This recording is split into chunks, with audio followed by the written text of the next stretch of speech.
With 2 million, will you buy a used supercar or an Audi RS6? Which is the best family car?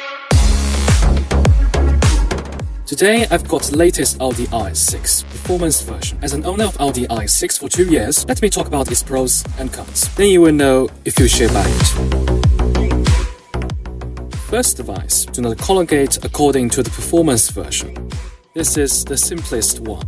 No difference can be seen. It's just its ring is a bit different from mine, but this one has performance accessories, which cost hundreds of thousands.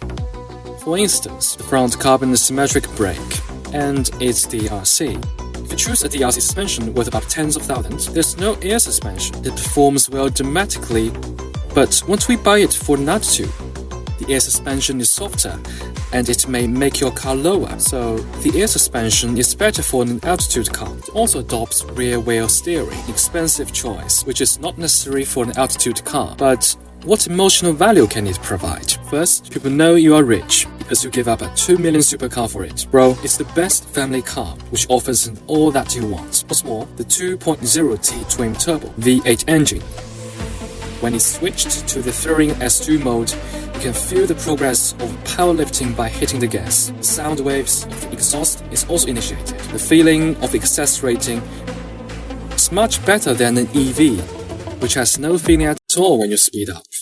So, the greatest emotional value of this car is an excellent feeling of the constant acceleration provided by experience and power. You may be obsessed with it. The good part, the simplest version is about 1.4 million. Its configuration is high-ended in the first place. Carbon fiber, front seat heating and ventilating, while heating is default standard configuration. So you don't need to worry about its comfort.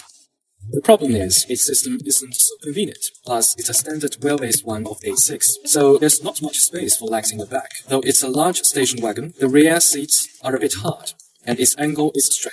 Take a look at its big ass, honestly. It's the best car for groceries. As an objective owner, it is wide and large open. The illumination inside is excellent. The hob and the string back. In my family, respect for emotional value, its rational value is grocery shopping. It feels so cool to fill it with everything. So with 2 million, will you buy it or a used supercar?